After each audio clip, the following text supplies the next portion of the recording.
Welcome, स्वागत है आप सभी का हमारे एक और नए वीडियो में। प्रभु यीशु मसीह के नाम में आप सभी को जय मसीह की।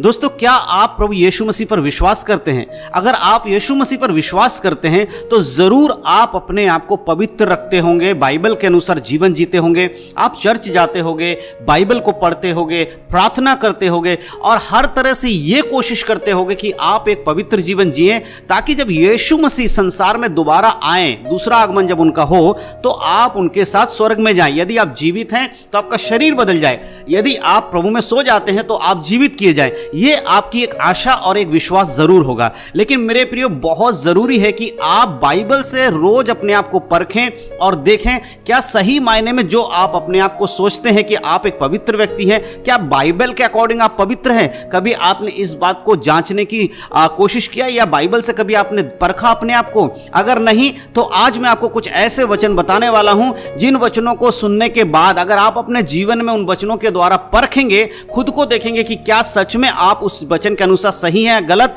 तो आपको पता चल जाएगा कि आप सच में प्रभु के साथ चल रहे हैं या फिर आपको पता ही नहीं कि आप गलत रास्ते पे जा रहे हैं। इसीलिए आज मैं आपको कुछ वचन देने वाला हूं। इस वीडियो के माध्यम से आप इन वचनों को बड़े ध्यान से सुने और अपने जीवन को परखें, क्योंकि बहुत जरूरी है कि हर एक मसीह भाई बहन जो यीशु मसीह पर विश्वास करता है वो बाइबल के अकॉर्डिंग अपने जीवन को परखे, क्योंकि अंत का समय है। बहुत सारे भरमाने वाले लोग आएंगे, बहुत सारे भरमाने वाले प्रीचर्स आएंगे, बहुत सारे भरमाने वाले ऐसे भविष्यवक्ता आएंगे जो आपको अलग अलग बातें बोलकर भरमाएंगे। इसीलिए बाइबल के अनुसार अपने आप को परखना सीखिए और बाइबल के अनुसार ही जिसको आप सुनते हैं उसको भी परखना सीखिए। तो दोस्तों, आज के इस वीडियो में आपको बताऊंगा कि कैसे आप वचन के अनुसार अपने आप को परख सकते हैं। तो वीडियो को बड़े ध्यान से देखें और वीडियो को देखने के बाद अपने मसीह भाई बहनों में वीडियो को शेयर जरूर करें। और पहली बार अगर आप हमारे इस वीडियो को देख रहे हैं, हमारे चैनल पर पहली बार आए हैं, हमारे चैनल को सब्सक्राइब जरूर करें, क्योंकि ऐसे ही बाइबल से रिलेटेड वीडियोस हम इस चैनल पर रोज डालते रहते हैं और आपकी आत्मिक उन्नति के लिए ये वीडियोस आपके बहुत काम आएंगे। इसलिए चैनल को सब्सक्राइब जरूर करें।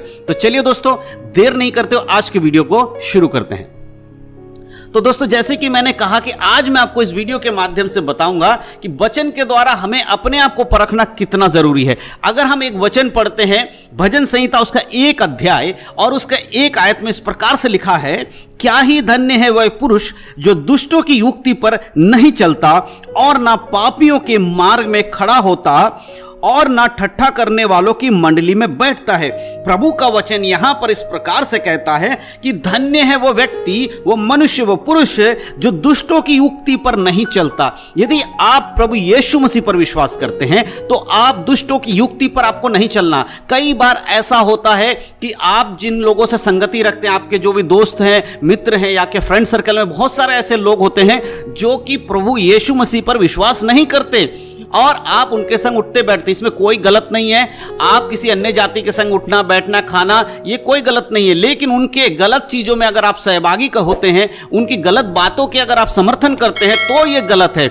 हम संसारिक लोगों का यीशु मसीह का सुसमाचार सुना ये जरूरी है, लेकिन संसारिक लोगों की तरह जीवन जिए ये बिल्कुल भी ठीक नहीं है। इसीलिए प्रभु का वचन कहता है कि धन्य वह पुरुष जो दुष्टों की युक्ति पर नहीं चलता। कई बार ऐसा होता है कि आपके जानने वाले कई सारे लोग ऐसे चीजों को करते हैं कि चलो भैया हम चलेंगे, ऐसे चलेंगे, जाकर किसी बियर बार में जाकर दारू पिएंगे, कहीं जाकर हम कुछ मौज मस्ती करेंगे और ऐसे वो दुष्ट युक्ति बनाते हैं। अगर आप प्रभु यीशु मसीह पर विश्वास करते हैं और आपके फ्रेंड सर्कल में, आपके दोस्तों में, रिलेटिव में अगर कोई ऐसी चीजों को करता है और आपसे कहता है कि आओ हमारे साथ बैठकर ऐसे थोड़ी देर एंजॉय करो, नहीं पियोगे तो कोई बात नहीं, हमारे साथ बैठ जाओ, आप कुछ खा लेना। मेरे प्रिय, याद रखिए वो दुष्टों की युक्ति पर आपको नहीं चलना है, उनकी इच्छाओं के अनुसार नहीं चलना है। शैतान उनको कंट्रोल करता है लेकिन आपको पवित्र आत्मा कंट्रोल करता है। इसलिए बहुत जरूरी है कि आप पवित्र आत्मा की सुने और अपने जीवन को परखें कि क्या आप कहीं दुष्टों की युक्ति पर तो नहीं चल रहे हैं। कहीं ऐसा तो नहीं कि आप यीशु पर विश्वास कर चुके हैं, आपने बपतिस्मा ले लिया है, आपने यीशु मसीह को अपने उद्धारकर्ता के रूप में मान लिया है, अपने पापों से पश्चाताप कर लिया, लेकिन आज भी आप सांसारिक चीजों में लिप्त हैं। आज भी आप वो सारी चीजों को कर रहे हैं जो यीशु को ग्रहण करने से पहले किया करते थे। आज भी आप झूठ बोलते हैं, आज भी आप गाली दे रहे हैं, आज भी आप दूसरों के जो गंदी चीजों की आदत उसमें अभी भी आप लिप्त हैं। अगर ऐसा है तो प्रभु कहता है अपने जीवन को सुधारिए। इसीलिए प्रभु कहता है धन्य आप तब बनते हैं जब आप दुष्टों की युक्ति पर नहीं चलते और ना पापियों के मार्ग में खड़ा होते हैं। कई बार ऐसा होता है कि जो पाप करने वाले लोग हैं उनके साथ साथ बहुत सारे लोग अपनी संगति रखते हैं। बहुत बार ऐसा होता है, आपको पता होता है कि आप जिस व्यक्ति के साथ में समय बिता रहे हैं या जिसके साथ आप हर काम में रहते हैं वो किसी ना किसी पाप के काम में सहभागी है। ऐसा कई बार आपको पता होता है। लेकिन मेरे प्रियो, अगर इन सब बातों को पता होने के बाद भी आप ऐसे व्यक्ति के संगति में रहते हैं, ऐसे व्यक्ति के साथ उठते बैठते हैं, उसके काम में सहभागी रहते हैं, तो प्रभु कहता है कि तू अपने मार्ग को छोड़ दे, उस मार्ग को छोड़ दे जिस पर तू चल रहा है, क्योंकि पापियों के मार्ग में खड़े होने से परमेश्वर आपको मना करता है। अब हम जब प्रभु यीशु मसीह पर विश्वास कर लेते हैं, आप जब प्रभु यीशु मसीह पर विश्वास कर लेते हैं, आप अब पुराने स्वभाव के नहीं होने चाहिए। आपका जीवन नया है, आपका जीवन बदल गया है। और परमेश्वर का वचन कहता है तुम्हारे मन के नए होने से तुम्हारा चाल चलन भी बदल जाना चाहिए। जब आप प्रभु यीशु मसीह को अपने उद्धारकर्ता के रूप में ग्रहण कर लेते हैं, आपका मन परिवर्तन होता है। आपके मन के परिवर्तन होने से आपका चाल चलन बदल जाना चाहिए। अब आप पुराने स्वभाव में नहीं हो सकते, अब आप पाप की संगति नहीं कर सकते, पापियों के मार्ग में खड़े नहीं हो सकते। जो पाप करने वाले लोग हैं उनके साथ आपका एक संगति जो होता है वो नहीं होना चाहिए। आप पापियों से प्रेम करिए, पापियों को यीशु मसीह का सुसमाचार सुनाइए, उनके पास जाकर यीशु के प्रेम को बांटिए, लेकिन उनके पाप की सहभागी मत बनिए, उनके पाप में साथ रहकर खड़े मत रहिए। यह परमेश्वर का वचन यहां पर आपको मना करता और कहता है आगे अगर इसी वचन में हमने पढ़ा देखा, लिखा है कि ठट्ठा करने वालों की मंडली में नहीं बैठता। जो प्रभु यीशु मसीह के ऊपर विश्वास करने वाला व्यक्ति है वो ऐसे लोगों के साथ उठना बैठना नहीं रखता जो मजाक उड़ाते हैं। ठट्ठे में मजा, बहुत सारे लोग ऐसे होते हैं कि दूसरों की कमियों को देखकर मजाक उड़ाते हैं। बहुत बार आपने देखा होगा, अगर एक उदाहरण के लिए मैं आपको बताऊं कि कई 4-5 लोग अगर जवान लोग बैठे होते, कहीं वहां से कोई ऐसा व्यक्ति जो शारीरिक रूप से कुछ प्रॉब्लम है उसको, अगर वो उसके हाथ पैर में कोई दिक्कत है, इसकी वजह से उसको लंगड़ा लंगड़ा के चलना पड़ रहा, तो बहुत बार आपने देखा होगा लोग मजाक उड़ाते हैं और हंसते हैं उस व्यक्ति को देखकर। ऐसे लोगों के साथ आपकी संगति नहीं होना चाहिए। आपको ठट्ठा करने वालों के मंडली में नहीं बैठना है। परमेश्वर कहता है जो लोग दूसरों के ऊपर हंसते हैं, दूसरों को देखकर मजाक उड़ाते हैं, उनकी बुराई करते हैं, उनको बहुत ही बेइज्जत करते हैं, ऐसे लोगों के संग तुम्हारा उठना बैठना नहीं होना चाहिए।